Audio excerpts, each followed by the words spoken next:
आप सभी का स्वागत है अर्जुना की मेंस आंसर राइटिंग प्रोग्राम में।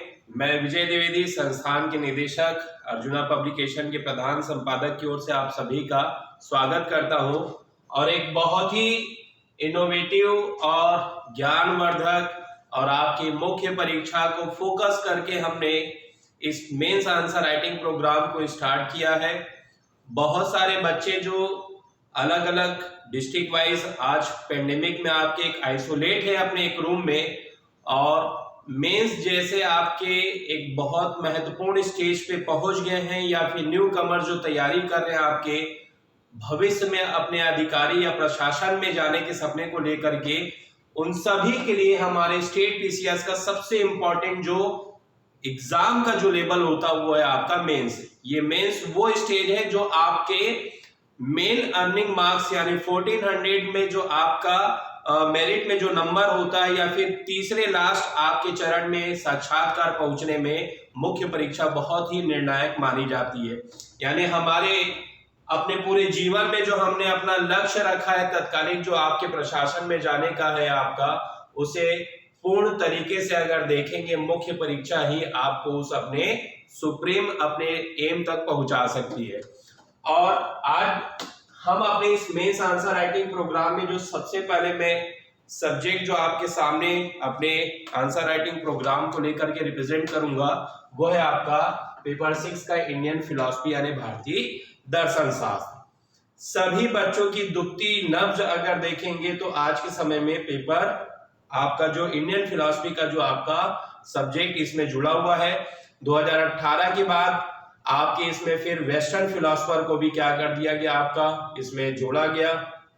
इंडियन फिलॉसफी से जुड़े हुए जो पूरा हमारे पुराने जो दर्शन रहे आपके संप्रदाय वो तो थे ही, मॉडरेट लेवल के कंटेम्प्रेरी एज के आपके स्वामी विवेकानंद, अरविंद घोष, इन सब के न्यू आपके पूरे जो मानव कल्याण से जुड़े हुए आपके जो दर्शन माने जाते हैं उनको भी क्या किया गया, जोड़ा गया।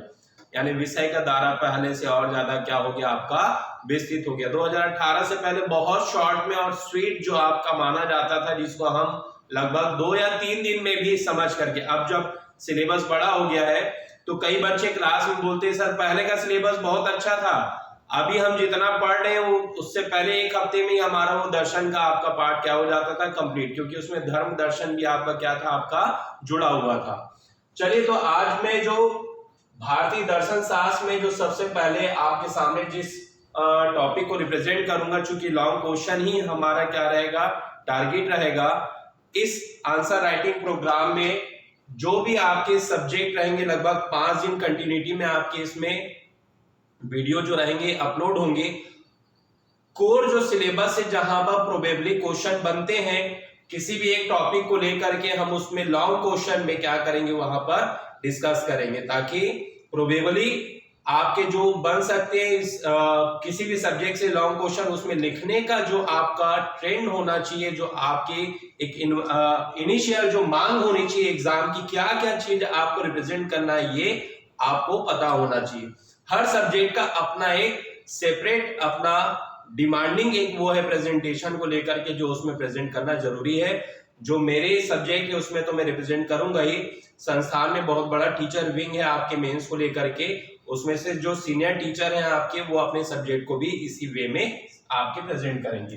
तो चलिए, आज इंडियन फिलॉसफी को मैं हमेशा ये मानता हूं कि अगर आप भारतीय दर्शन शास्त्र को अगर पढ़ना शुरू करते हैं तो सबसे पहले उसकी प्रकृति या फिर उसके नेचर या फिर स्वरूप को जानना हमारे लिए क्या है, सबसे ज्यादा जरूरी हो जाता है। और इंडियन फिलॉसफी के मीनिंग्स को भी लेकर के बहुत सारे बच्चे, जब भी मैं अपने ऑफलाइन के क्लासेस में बच्चों को मीनिंग बताता हूं या फिर वो पहले से जो पढ़े रहते हैं उसको रिप्रेजेंट करते हैं, तो थोड़ा वहां मेरे को दिक्कत लगती है कि हम मीनिंग भी सही तरीके से नहीं उसको रिप्रेजेंट कर पाते। तो पहले प्राइमरी लेवल पे हम थोड़ा देखते हैं हमारे भारतीय दर्शन का जो अर्थ है, फिर इसकी प्रकृति के संदर्भ में हम देखेंगे भारतीय दर्शन का अर्थ।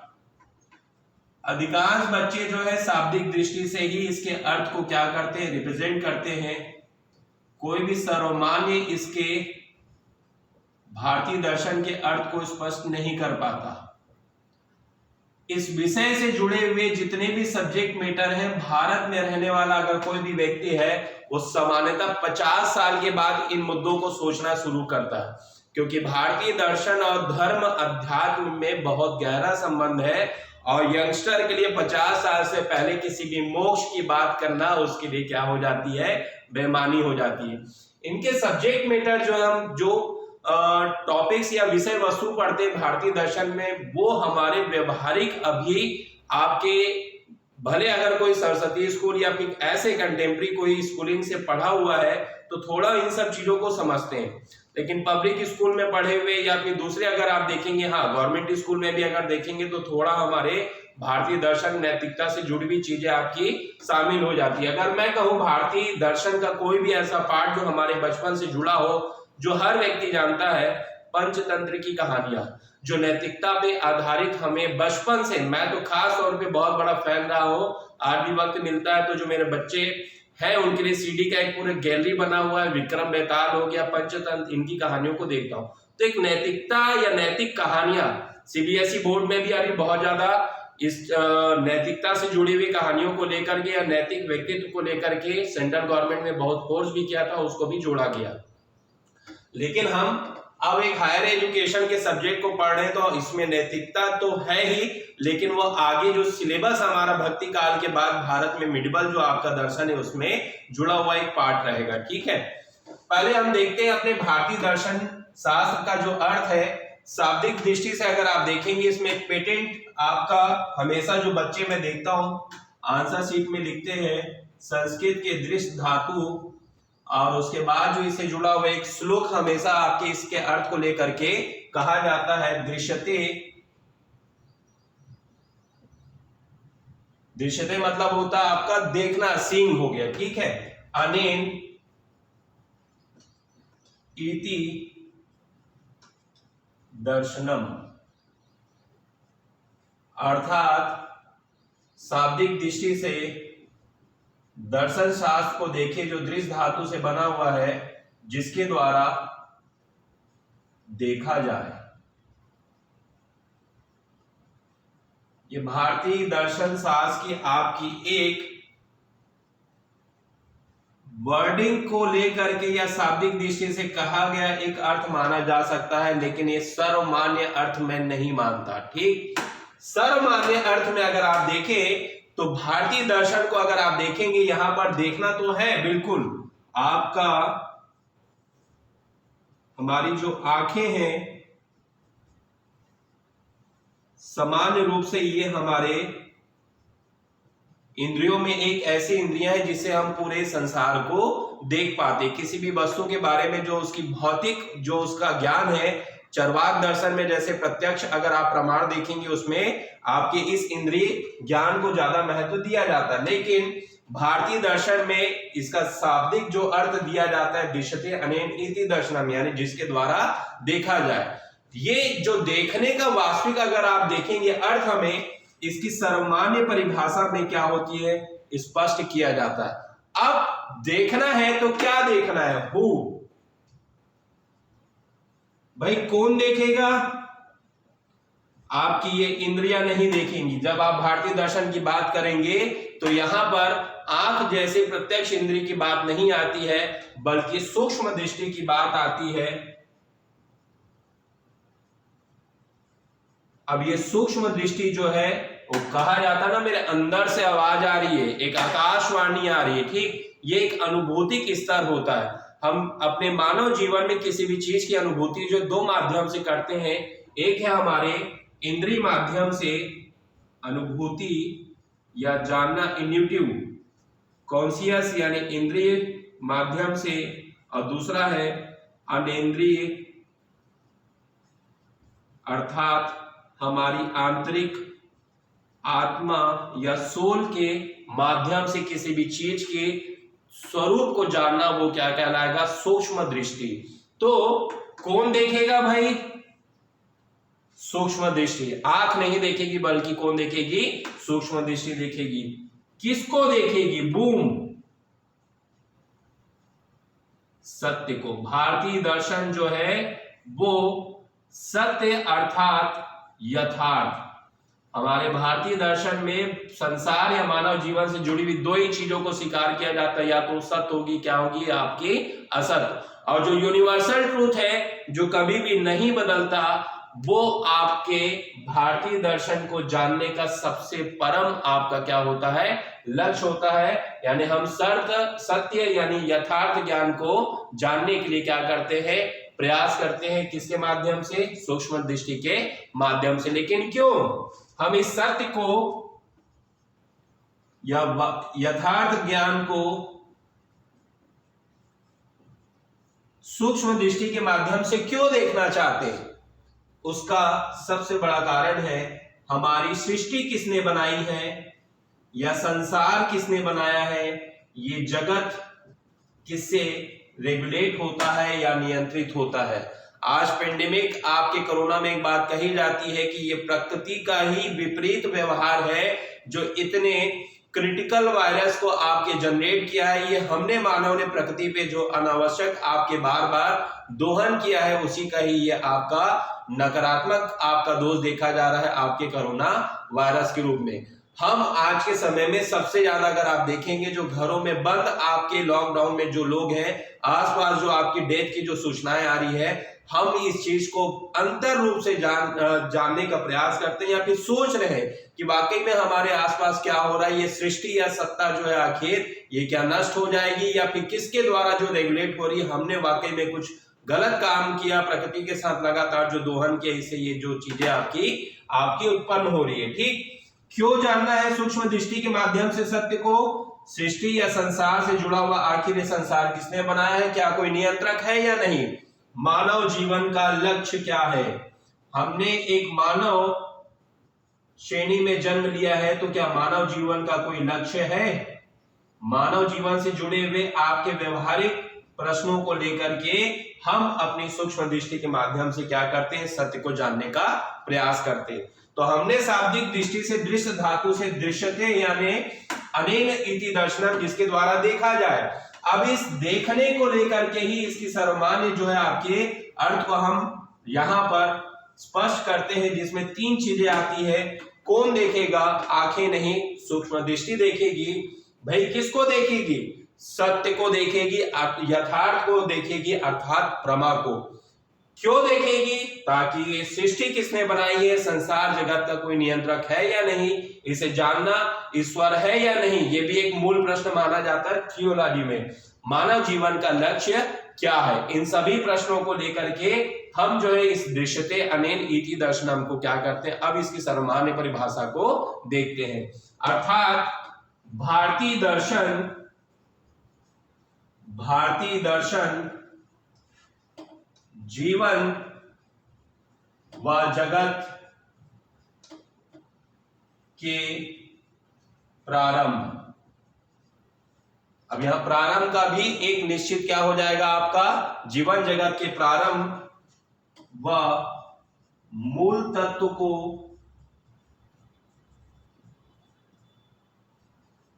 जानने का तार्किक। अब ये सब जो हमारे जानने के पीछे जो हमारा माध्यम रहेगा, वो किस पथ में चल के होगा, लॉजिकल, तार्किक व तटस्थ। भारतीय दर्शन जीवन व जगत के प्रारंभ व मूल तत्व को जानने का तार्किक व तटस्थ प्रयास है।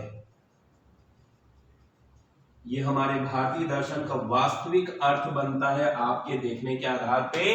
यानी इस जगत का प्रारंभ हुआ तो कैसे हुआ?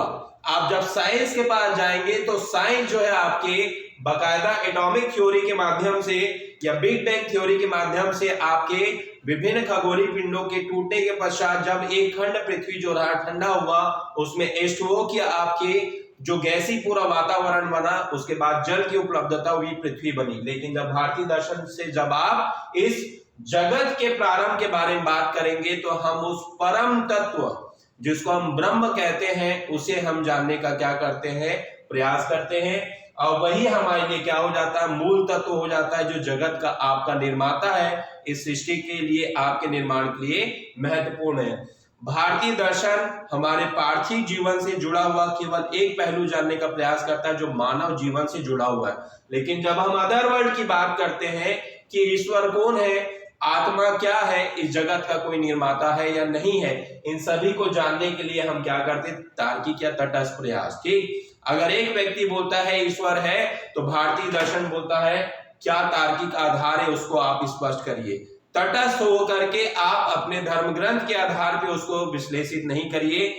दर्शन जो है धर्म से तो जुड़ा हुआ है, लेकिन दर्शन जो है धर्म को तार्किकता देता है। बिना दर्शन के धर्म जो है केवल एक पाखंड है, एक आपका मन बहलाने का माध्यम माना जा सकता है, लेकिन उसमें तार्किकता किसके माध्यम से आती है, दर्शन के माध्यम से आती है। दर्शन ही तर्क के आधार पे अपने हर जीवन जगत से जुड़े हुए प्रारंभ व मूल तत्व को जानने के लिए अपना एक तर्क का आधार देता है, प्रमाण देता है कि इस आधार पे ही आपके इसका निर्धारण होगा। ठीक, तो ये हमारी भारतीय दर्शन का एक बहुत अच्छा सर्वमान्य आपको अर्थ है। कभी भी एग्जाम में अगर आप भारतीय दर्शन शास्त्र के अर्थ को अगर लिखना चाहेंगे तो आप इसी के अनुसार लिखेंगे। ठीक है, अब वो पश्चिमी आपके जो दर्शन का फिलॉसफी धर्म सोफिया को हम लेकर के करते हैं, ज्ञान के प्रति अनुराग, इन सबको आपको वहां पर छूने की भी जरूरत नहीं।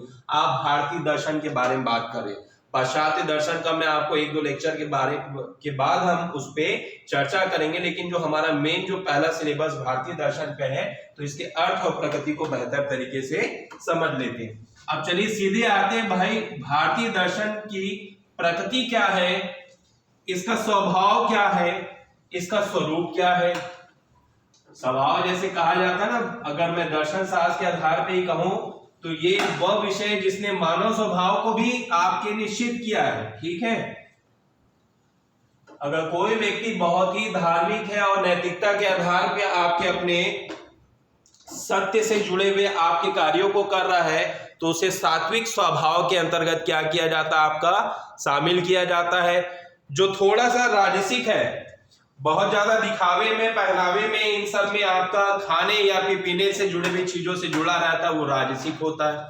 जिसमें बहुत आलस भरा होता है, जो बिल्कुल खाए और आपके जानवर के प्रवृत्ति में, आपके सोने में ही आपका मस्त रहता है, उसको हम तामसिक स्वभाव, ये गुण है। जैसे मानव स्वभाव होता है वैसे विषय का भी अपना एक स्वभाव होता है। आखिर ये इस विषय की प्रकृति क्या है। ठीक, अगर हम भारतीय दर्शन की प्रकृति या स्वरूप को देखें, एक लॉन्ग क्वेश्चन में अगर मैं इसको डील करूं, यहां से अंदर से भी आपके कई इसकी प्रकृतियों से आपके 100, 125 या 125 वर्ड्स के आपके क्या बन सकते हैं, क्वेश्चन बन सकते हैं। कभी भी आप भारतीय दर्शन से जुड़े हुए लॉन्ग क्वेश्चन को अगर डील करेंगे तो आप उसके पहले जो शुरुआती जो आपका स्टार्टिंग रहेगा, जैसे मैं इसको एक 125 वर्ड्स में लूं, तो आप प्रकृति के बारे में कहा जा रहा है, तो यहां पर भारतीय दर्शन के अर्थ को लेकर के प्रारंभ नहीं करेंगे। हमारे इस प्रश्न का जो आपका मेन जो एक प्रारंभ होना चाहिए भारतीय दर्शन की प्रकृति को लेकर के, आप किसी भी सेंटेंस को आप क्या कर सकते हैं, वहां पर कोरिलेट कर सकते हैं। अब इसकी बहुत सारी प्रकृति है। ठीक है, आपके प्रकृति में अगर आप देखेंगे, आध्यात्मिकता एक इसकी बहुत बड़ी प्रकृति का एक वो हो जाता है, व्यवहारिक है, प्रकृति का प्रगतिशील है, संश्लेषणात्मक स्वरूप है, और आत्मविदा है, तत्व दर्शन है। ये सभी पर हम एक एक करके क्या करेंगे, अभी विचार करेंगे। मगर अगर इससे जुड़ा हुआ कोई भी आपका प्रश्न आता है, तो आप एक हरियाणा बहुत सामान्य और अच्छे अच्छे कथन आपके भारतीय दर्शन में इनसे आपके जुड़ सकते हैं। भारतीय दर्शन केवल सोचने की पद्धति ना हो करके एक जीवन पद्धति है, अर्थात भारतीय दर्शन का जो विकास है जीवन को, दुख को दूर करने के लिए हुआ है। भारतीय दर्शन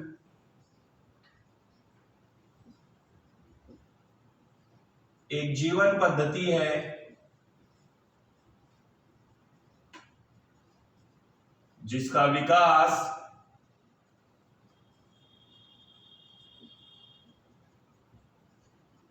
जीवन के दुखों को दूर करने के उद्देश्य से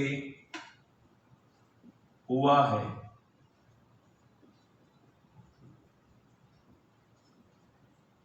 और भारतीय दर्शन में सेकेंड लेक्चर में हम अपने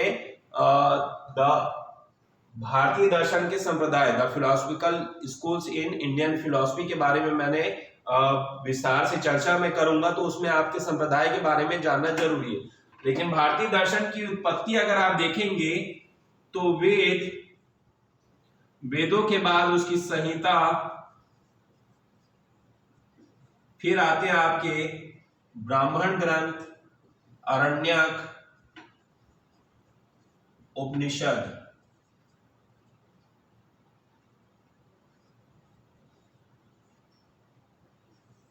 अब इस वेद को ही आपके आधार मान करके भारत में दो विशिष्ट आपके भारतीय आपके दर्शन के अलग अलग वर्ग बढ़ जाते हैं। एक है आपका वेद सम्मत, जिसमें षड दर्शनों को सांख्य, योग, न्याय, आपके मीमांसा दर्शन को क्या किया गया, शामिल किया गया। और दूसरा हुआ आपका जो अवैदिक या श्रमण है, जो नास्तिक आपके संप्रदाय में क्या हो जाते हैं, शामिल हो जाते हैं। बौद्ध जैन हो गया आपका। वेद बाह्य में फिर देखेंगे तो चरवाक भौतिकीवादी दर्शन है। ठीक है, अब ये जो भारतीय दर्शन की प्रकृति की अगर हम बात करेंगे तो वेदों में भी अगर आप देखेंगे, वेद के बाद संहिता, ब्राह्मण, आरण्यक। आरण्यक से हमारी दार्शनिक प्रवृत्ति धर्म ग्रंथों की, कर्मकांड से आपकी किस ओर बढ़ जाती है, आपके दर्शन की ओर। अब भारत में विशुद्ध अगर आप देखेंगे जो दर्शन का जो आधार बनता है वो आपका क्या है, उपनिषद। लेकिन वेद जो है आप कर्मकांड की दृष्टि से पढ़ेंगे तब आपको भारतीय दर्शन समझ में नहीं आएगा। उसका एक भाग जो है आपका ज्ञान पर आधारित है, जो आगे धीरे धीरे बढ़ते हुए आपके अंतिम में वेदांत यानी उपनिषद में आपके अपने बृहद स्वरूप में क्या होता है, सामने आता है। तो भारतीय दर्शन की प्रकृति को आप यहाँ पर पहले एक कोटेशन से बताइए कि भारतीय दर्शन की प्रकृति को आप भारत में आपके वैदिक ग्रंथ के अंतिम यानी उपनिषद के विशुद्ध आपके दार्शनिक आपके चिंतन से विभिन्न संप्रदायों में आपके सामान्य स्वभाव को देखा जा सकता है, जो आपके इस प्रकार है। सबसे पहला भारतीय दर्शन की उत्पत्ति के आधार पर इसकी प्रकृति को माना जाता है। भारतीय दर्शन की प्रकृति, पहला भारतीय दर्शन की पहली प्रकृति क्या मानी जाती है आपकी, आध्यात्मिक।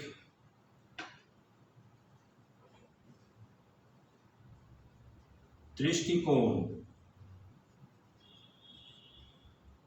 और उत्पत्ति का जो आधार माना जाता है आध्यात्मिक असंतोष।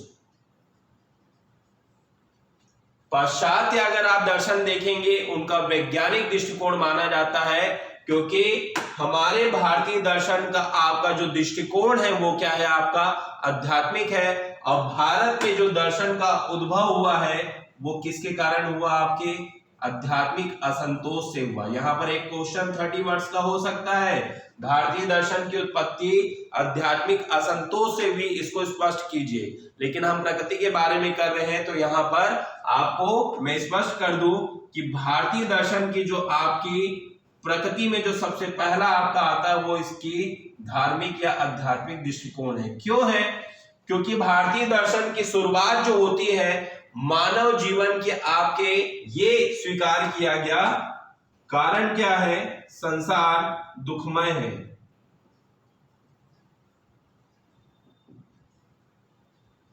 ये संसार क्या है, आपका दुखमय है, क्योंकि भौतिक संपन्नता भी आपकी आंतरिक शांति को प्रदान नहीं कर सकती। यहाँ जो अमीर है, अमीर होने के साथ साथ उसके पास सभी भौतिक जीवन के आपके भोजन, निवास और सभी आवश्यकताओं से जुड़ी हुई उच्च आपकी सुविधा उपलब्ध है, उसके पश्चात भी वह व्यक्ति जो है आपके अपने जीवन में संतुष्ट नहीं है। वो संतुष्टि क्यों नहीं है, उसका कारण यह है कि संसार दुखमय है। और इस संसार के दुखमय होने के आपके आधार को लेकर के, इस दुख से मुक्त होने को लेकर के, इस संसारिक दुख से मुक्त होने की जिज्ञासा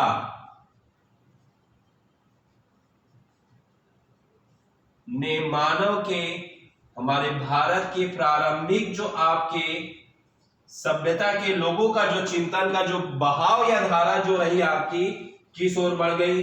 सबसे पहले तो जगत के मूल के कारणों को जानने के लिए, सत्ता को जानने के लिए जो हम सत्ता देख रहे हैं हमारी पृथ्वी में, क्या यही है कि इसके बाहर भी कोई आपकी सत्ता है? जैसे ऋग्वेद में ही देख लीजिए, ऋग्वेद में सबसे पहले दर्शन का पुट आपका शुरू होता है, जिसमें हम अपने भारत में आपके जो ईश्वर यानी अपनी ऊपर की जो सत्ता को हमने स्वीकार किया, उनको मानवीय आधार पे हमने स्वीकार किया। ठीक है, मानवीय आधार पे आपके देवताओं की आपकी श्रेणी को हमने क्या कर दिया, बांट दिया।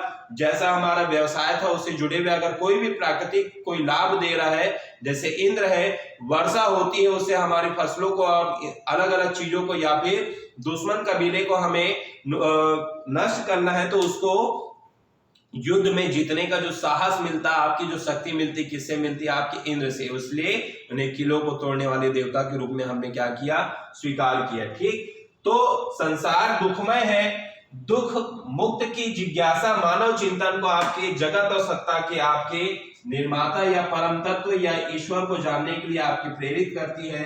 दूसरा, मानव जीवन का लक्ष्य, आखिर हमने जन्म क्यों लिया? मानव योनि में हमने जन्म लिया है तो हमारा कोई ना कोई लक्ष्य होना चाहिए। इस जीवन के लक्ष्य को लेकर के हमारे पूरे एक नैतिक आचरण को क्या किया गया, आपका निर्धारित किया गया। इसलिए भारतीय दर्शन की प्रकृति में एक सबसे पहला जो एक आधार बनता है, हमारा भारतीय दर्शन क्या है, आपका धार्मिक है, आध्यात्मिक है। क्यों है? क्योंकि हमारे भारतीय दर्शन की जो शुरुआत होती है वो आध्यात्मिक असंतोष से होती है। आध्यात्मिक असंतोष क्या है? संसार को क्या मानना, आपका दुखमय मानना। दुख मुक्त की जिज्ञासा को लेकर के मानव ने अपने चिंतन को दो ओर आपके प्रवाहित कर लिया। एक था आपका इस दुख के कारण क्या समाधान क्या है, मानव जीवन का लक्ष्य क्या है, मोक्ष। मोक्ष का मतलब होता है आपके, जब हम उस मोक्ष के स्तर को प्राप्त कर लेते हैं तो जन्म और मरण के सभी आपके बंधन से मुक्त हो जाते हैं और हमारी जो आत्मा है परमात्मा से क्या हो जाती है, आपकी लीन हो जाती है। ठीक, ये एक बहुत परम लक्ष्य माना गया हमारे मानव जीवन का। प्राचीन दर्शन का तो परम लक्ष्य जीवन का क्या रखा गया, आपका मोक्ष। लेकिन जब हम आधुनिक वेदांत दर्शन में आते हैं, स्वामी विवेकानंद के आपके युग में, तब आपके भारतीय दर्शन का लक्ष्य क्या हो गया, मानव कल्याण हो गया, ह्यूमन वेलफेयर। मानव का कल्याण करना ही जीवन का परम क्या होना चाहिए, हमारा लक्ष्य होना चाहिए। और आज कोरोना के काल में उसी परम लक्ष्य को देखेंगे, मानव कल्याण से ही आज पूरी जो आपके विश्व समुदाय को जो संरक्षित या सुरक्षित रख सकता है, वो केवल एक ही आइडियोलॉजी है, वो है आपकी मानव कल्याण। वो आपके भारतीय दर्शन से आपके पूरे विश्व में फैलाया गया। ठीक, तो ये एक पहला दृष्टिकोण है। जबकि अगर आप पाश्चात्य दर्शन को देखेंगे, उनका दृष्टिकोण क्या हो जाता है, वैज्ञानिक दृष्टिकोण है। पश्चिमी आपके दर्शन का जो प्रारंभ होता है वो ज्ञान की लालसा या ज्ञान की जिज्ञासा के कारण, लेकिन भारत में जो दर्शन का जो शुरुआत होती है दुख मुक्त की जिज्ञासा को लेकर के हम अपने चिंतन को क्या करते हैं, प्रारंभ करते हैं। पश्चिमी दर्शन एक मानसिक व्यायाम, मेंटल एक्सरसाइज के रूप में स्वीकार किया गया, जिसमें आपके विभिन्न चीजों को, नवीन चीजों को जानने के लिए तर्क के आधार पर आपके बौद्धिक जिज्ञासा क्या रही, आपकी उत्पन्न हुई। तो हमारा जो भारतीय दर्शन है उसका आध्यात्मिक दृष्टिकोण है। यहां से 30 वर्ष के भी क्वेश्चन आ सकते हैं। अब यहां से दूसरा आपका हमारे भारतीय दर्शन की प्रकृति जो है आपकी प्रारंभ होती है। अब देखिए, अब हमने ये मान लिया, यहां से एक लॉन्ग क्वेश्चन भी बन सकता है। भारतीय दर्शन जो है निराशावादी माना गया है। ठीक है, ये आपके स्टैंडर्ड रूप से अगर आप देखेंगे यूपीएससी में बनने वाले क्वेश्चन है। देखिए, एक ही टॉपिक से बहुत अच्छे अच्छे क्वेश्चन बन सकते हैं। ठीक, अब यहां से दूसरा क्वेश्चन ये बनता है कि ये स्पष्ट कीजिए, भाई भारतीय दर्शन तो संसार को दुखमय मान करके प्रारंभ हुआ, तो क्या भारतीय दर्शन निराशावादी है?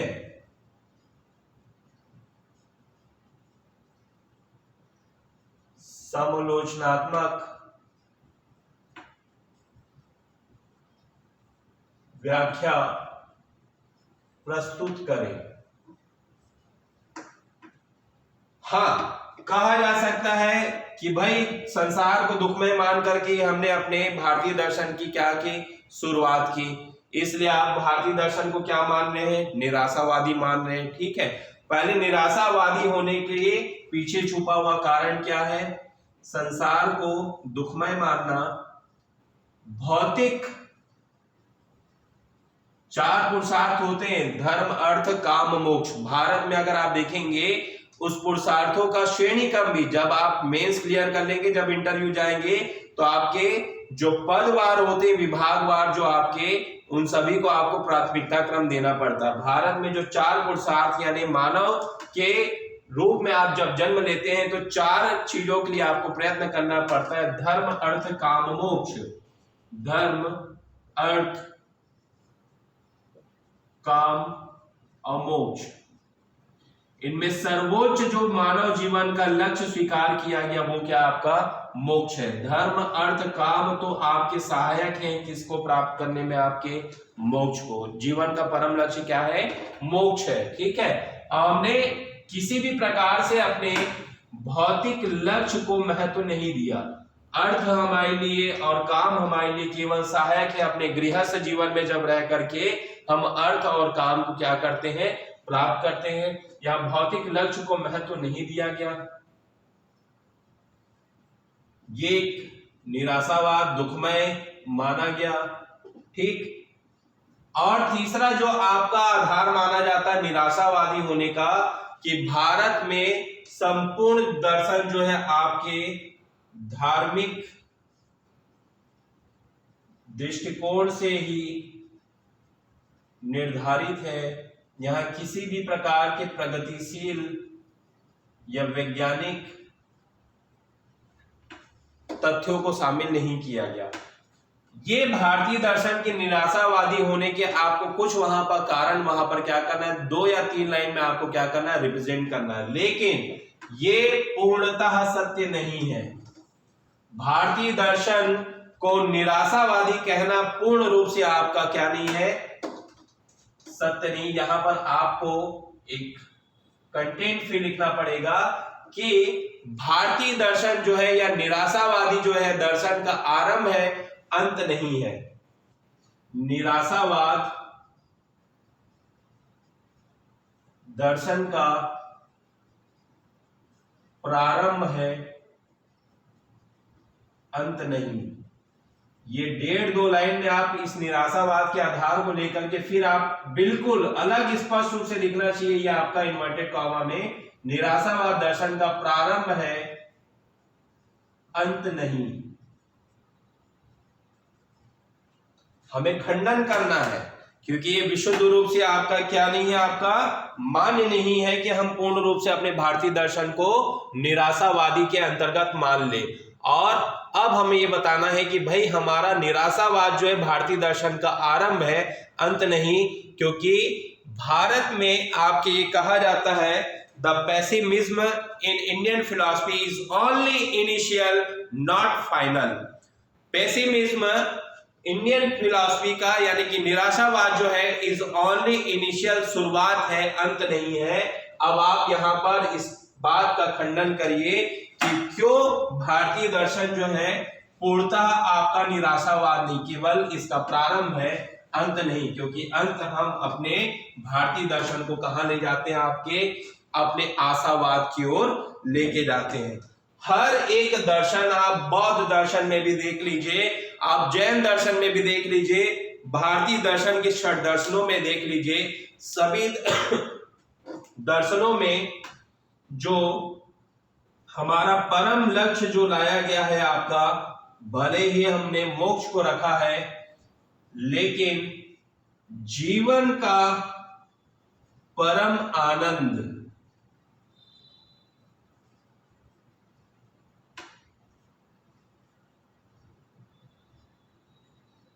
जैसे शंकराचार्य में अगर आप देखेंगे, इन्होंने सत धन चित धन आनंद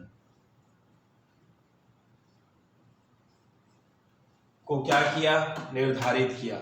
संसारिक दुख जो है इसको हमने जाना, लेकिन इन संसारिक दुख को दूर करने का भी हमने मार्ग देखा और इस संसारिक दुख को आगे चल करके तुच्छ माना गया। बोला कि हमारे जीवन में जितने भी दुख आ रहे हैं इनका कोई भी महत्व नहीं है, हमारे जीवन का परम लक्ष्य जो मोक्ष है उसी में छुपा हुआ है आपका परम आनंद, सत धन चित धन आनंद। अर्थात हमारे जीवन में जो आपका दुख है उसका कारण क्या है? अविधा है।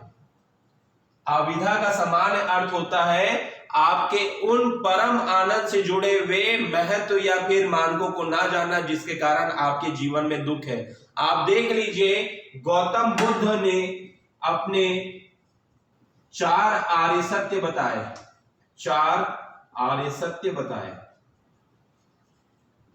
उन्होंने भी माना कि जीवन में दुख ही दुख है, दुख का कारण जो है आपका तृष्णा है, लेकिन इस दुख को दूर किया जा सकता है आपके अष्टांगिक मार्ग में चल करके। ठीक, तो आप यहां पर बताइए कि भले ही निराशावाद दर्शन का प्रारंभ है लेकिन अंत नहीं, क्योंकि हमारा अंत जो है जीवन का वो किससे होता है?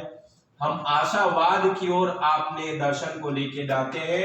आशावाद के साथ साथ जीवन के उद्देश्य का निर्धारण करता है भारतीय दर्शन, और जीवन में दुखों के कारणों को हम क्या करते हैं? अविधा, दुख का कारण, अर्थात हम कारणों की खोज करते हैं, कारणों की खोज करते हैं, और उसके बाद दुख के कारणों का, दुख का समाधान प्रस्तुत किया गया। जीवन में दुखी दुख है, ये ठीक है, लेकिन दुख का समाधान भी है। जैसे आपके अष्टांगिक मार्ग, आप गीता दर्शन का उदाहरण लिखिए। गीता दर्शन में आपके कहा गया निष्काम कर्म, निष्काम कर्म जो वर्ण है, आप उस वर्ण के अनुसार अपना कर्म करिए, स्थित प्रज्ञ रहिए, किसी फल की आशा ना करें। और हमें कर्मफल या फिर कर्मयोग का ज्ञान मिला। गीता पूरे विश्व में मान्य मानी जाती है, जो आपके दुखों के कारणों को लेकर के हर विश्व के व्यक्तियों ने आपके उस दुख को दूर करने के लिए गीता को क्या किया? अपना आधार बनाया। ठीक, तो पहला हो गया परम लक्ष्य मोक्ष है, लेकिन इस मोक्ष में ही हमारे जीवन का क्या है? परम आनंद है। हमने अविधा दुखों के कारणों की खोज की, जिसको अविधा कहा, और इस दुख के समाधान को भी हमने क्या किया? प्राप्त करने का प्रयास किया। ठीक, चौथा लिखिए, जीवन का, मानव जीवन का उद्देश्य या व्यवहार के, आचरण के मानकों का निर्धारण किया। नैतिकता, नैतिकता यानी एथिक्स का सामान्य अर्थ होता है जो कार्य आपके उचित है, करने योग्य है, उसको नैतिक माना जाएगा, और जो कार्य करने के आपके उस मानक में नहीं है वो आपका क्या माना जाएगा? अनैतिक है। यानी कि जो व्यवहार समाज में करने के लिए क्या माना जाता है? आपका नैतिक माना जाता है। ठीक है, ये आपका अगला इसमें क्या होना चाहिए? निराशावाद को खंडन करने का आधार होना चाहिए। सामुदायिक प्रकृति है चौथा। अगर आप देखेंगे भारतीय दर्शन जो है आध्यात्मिक दृष्टिकोण है, इसमें सामुदायिक या विश्व कल्याण को लेकर के बात की गई है। हम किसी व्यक्तिगत देश या फिर व्यक्ति या फिर आपके जाति तक सीमित नहीं होते, हम पूरे विश्व कल्याण की आपकी भावना रखते हैं। सर्वधर्म संभाव वेदांत दर्शन का जो आपका दृष्टिकोण है, अगर ये दृष्टिकोण कोई दर्शन किसी देश को आपके सांस्कृतिक रूप से वहां के लोगों को दे रहा है, समझ जाइए उसमें उतनी ज्यादा क्या है? समृद्धता है। हम यहाँ निराशावाद नहीं है, हम कर्म से पलायन नहीं कर रहे। निराशावाद का एक सामान्य अर्थ होता है जो अपने कर्म को छोड़ दे, लेकिन हमारे भारत में तो आपके बकायदा कर्मफल का सिद्धांत दिया गया, कर्मफल का सिद्धांत दिया गया, जिसमें आप देखेंगे कृत प्राण कृत प्रणास, यानी किए गए कर्म का फल नष्ट नहीं होता। अकृत्य काम्य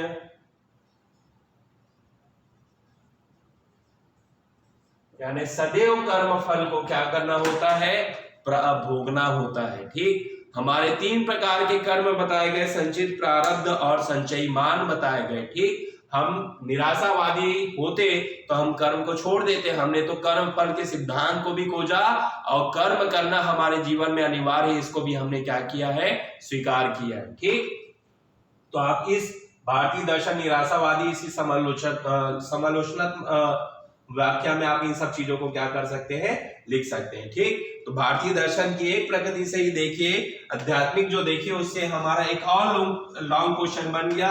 और भारतीय दर्शन आध्यात्मिक की उत्पत्ति आध्यात्मिक असंतोष से भी, उससे भी 30 वर्ष से जुड़ा हुआ आप क्वेश्चन वहां पर क्या कर सकते हैं, रिप्रेजेंट कर सकते हैं। बिल्कुल सरल शब्दों में लिखिए। यहाँ पर बच्चे जो है फिलॉसफी को बहुत ज्यादा जटिल कर लेते हैं, भले ही कॉन्सेप्ट आपका सब्जेक्टिव रहे, लेकिन आप इन साधारण, मैं जो बात कह रहा हूं कोई भी उतनी ज्यादा टिपिकल नहीं है, आप साधारण सरल शब्दों में उसको क्या कर रहे हैं, रिप्रेजेंट कर रहे हैं। चेकर्स जानता है कि आपका इंडियन फिलॉसफी आपने ना तो एमए में किया ना ही पीएचडी की है, आप एक जनरल आपके स्टडी के ही सामान्य अध्ययन के रूप में आपकी उस उच्च शिक्षा के विषय को क्या कर रहे हैं, स्वीकार कर रहे हैं। ठीक, चलिए अब दूसरा आते हैं, भारतीय दर्शन की प्रकृति। व्यवहारिक, भारतीय दर्शन को कहा जाता है व्यवहारिक दर्शन। ठीक, यहां से भी 30 वर्ड्स का आपका क्वेश्चन बन सकता है, आप बकायदा दे सकते हैं। भारतीय दर्शन को व्यवहारिक क्यों माना जाता है, जो मैंने अभी बताया, आशावाद होने के लक्षण। भारत में दर्शन से हमने जीवन के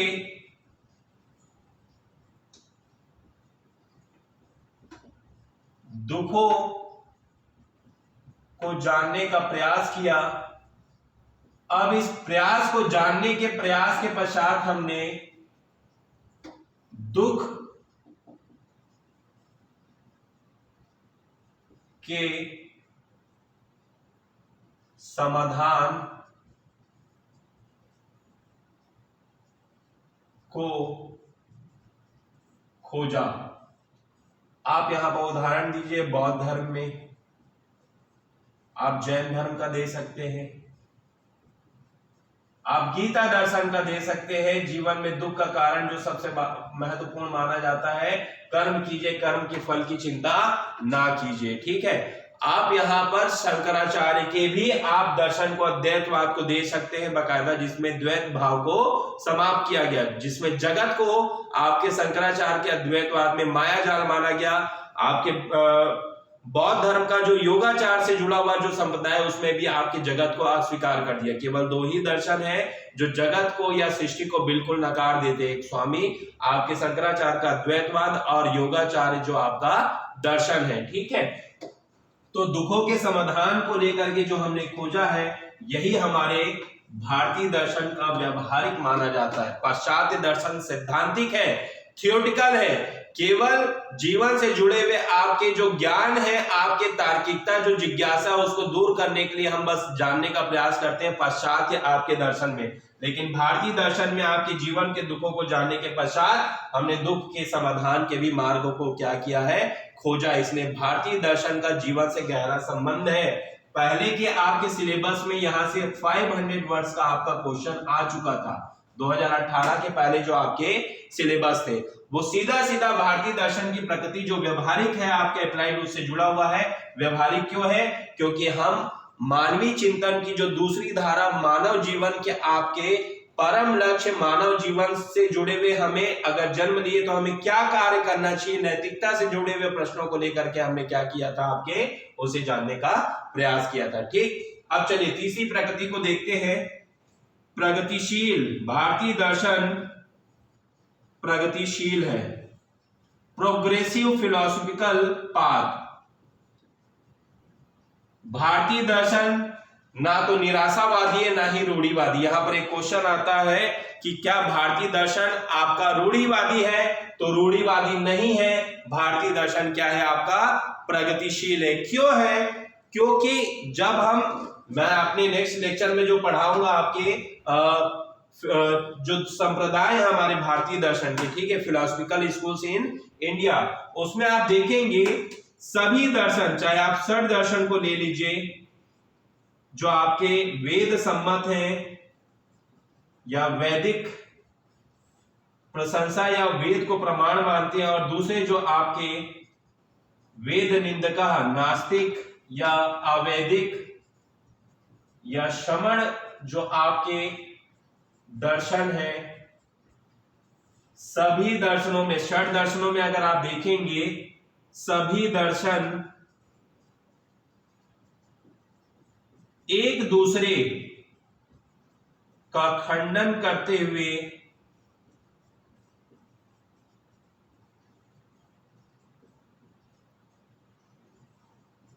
प्रत्येक दर्शन की कमियों को दूर करते हैं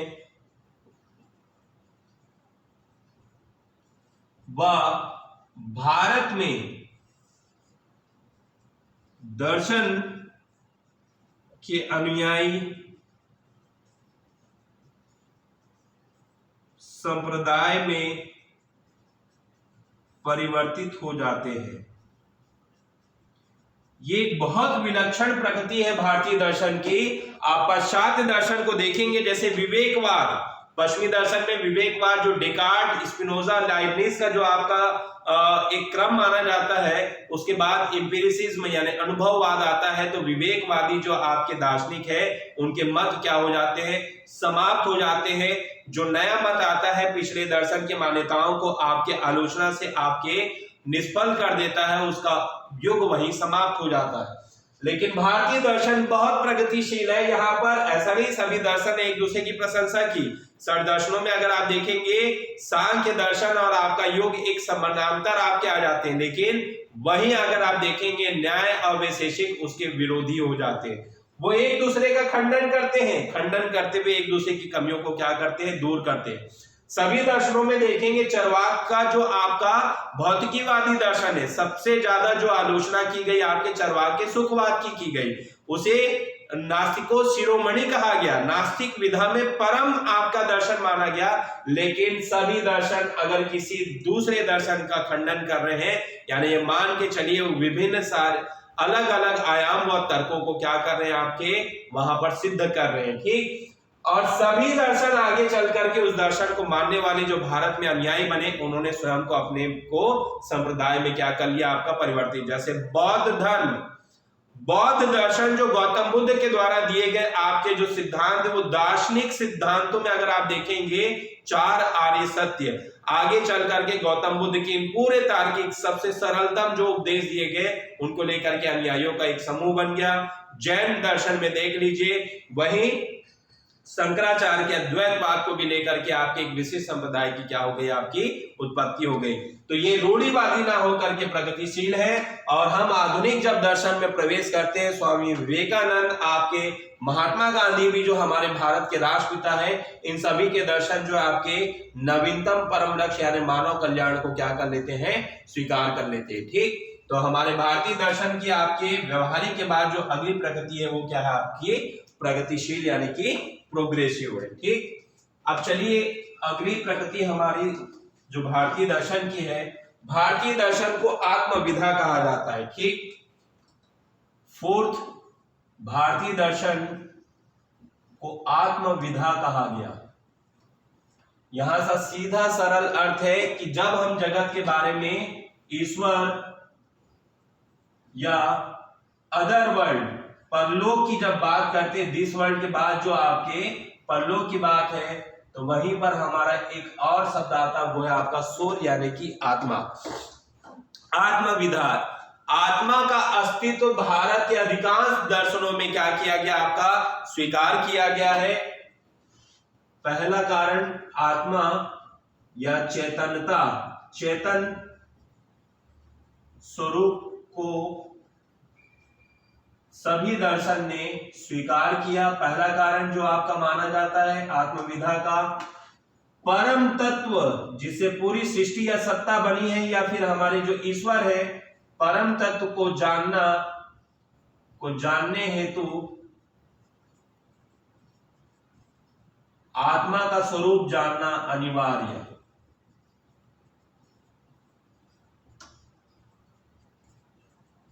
इसलिए भारतीय दर्शन को आत्मविधा कहा गया है। आत्मा को आपके चेतन स्वरूप में अधिकांश दर्शन चरवाक ने स्वीकार नहीं किया, देहात्मवाद का सिद्धांत दिया, अर्थात जब तक देह है तब तक आत्मा का अस्तित्व है, अगर देह समाप्त तो वहां पर आत्मा भी आपकी समाप्त। लेकिन ऐसा कोई भी दर्शन नहीं है। नास्तिक दर्शनों में भी देखेंगे तो आपका जैन दर्शन आपका अनेकांतावाद पे ही, आत्मावाद की उसकी थ्योरी पे टिका हुआ है। बौद्ध धर्म में केवल कर्म फल को लेकर के आत्मा के विषय को स्वीकार किया गया, लेकिन अधिकांश प्रश्नों पे गौतम बुद्ध वहां पर मौन हो गए, लेकिन पूर्ण रूप से भी उन्होंने अस्वीकार नहीं किया। केवल चरवाक है जो बिल्कुल आपके आत्मविदा को आपके भारतीय दर्शन से क्या कर देता है, नकार देता है। ठीक, तो ये आपकी चौथी प्रकृति हो गई आपकी आत्मविदा की। अब अगला जो आपको इसके स्वरूप या प्रकृति को याद रखना है, भारतीय दर्शन को तत्व दर्शन कहा जाता है।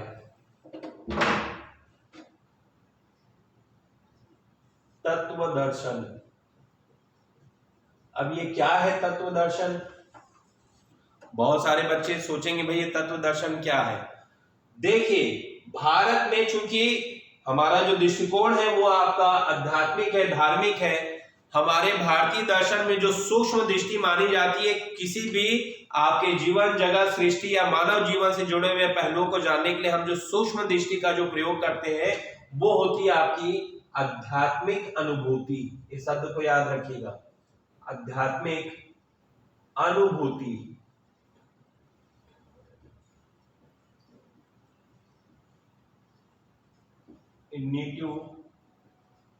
एक्सपीरियंस, जिसको आत्म साक्षात्कार भी कहा जाता है। भारतीय दर्शन में किसी हमारे परम तत्व, प्रत्येक दर्शन का सर्वोच्च लक्ष्य होता है उस परम तत्व को जानना, जो सृष्टि या सत्ता का जो आपका निर्माता है, जो इस लोक में नहीं अदर वर्ल्ड में जो आपके विराजमान है, उन्हें परम तत्व को जानने के लिए हम मार्ग कौन सा अपनाते हैं? अपने आध्यात्मिक अनुभूति। आध्यात्मिक अनुभूति से परम तत्व को जानना संभव है।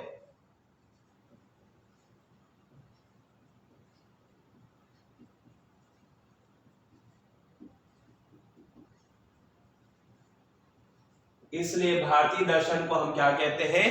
तत्व दर्शन कहते हैं। ठीक, अनुभूति दो भागों में बटी होती है, जो मैंने आपको शुरू भी बताया था। हमारी 5 जो आपकी ज्ञानेंद्रिया हो गई, ठीक है, आंख हो गए, ठीक, जो हमें स्वरूप बताते हैं कि क्या है, रंग क्या है, जीभ हो गए जो हमें स्वाद देते हैं किसी भी आपके भोज्य पदार्थ जो हो गए, स्किन जो हो गई हमें बताती कोई भी चीज ठंडी है या गर्म है, ठीक है, कान जो है आपके किसी स्वरूप को सुनने के लिए बताते हैं, नाक जो है आपकी गंध को बताती है। तो ये आपकी इंद्रिय ज्ञान हो गया, लेकिन वह ज्ञान जो इंद्रियों से परे आपके आत्मा के माध्यम से जो प्राप्त की जा सकती है वो आपकी आध्यात्मिक अनुभूति में क्या होती है? शामिल होती है। ठीक, तो आज हम अपने लेक्चर 1 में एक बहुत अच्छा पोर्शन कवर किए हैं इंडियन फिलॉसफी में। बस भारतीय दर्शन से जुड़े हुए उत्तर की प्रस्तुतिकरण में आपको जो सबसे पहली चीज याद रखना है, प्रश्न को बेहतर तरीके से समझिए कि पूछा क्या गया है। अगर प्रकृति पूछी गई है तो उसकी प्रकृति की जगह आप विशेषताओं को, अधिकांश बच्चे यहाँ पर विशेषताओं को क्या करते हैं? रिप्रेजेंट करते हैं। ये गलत है। प्रकृति में आपकी ये सब आपके क्या हो जाते हैं? तत्व शामिल हो जाते हैं। इन्हीं मुद्दों को लेकर के हमें प्रकृति को क्या करना है?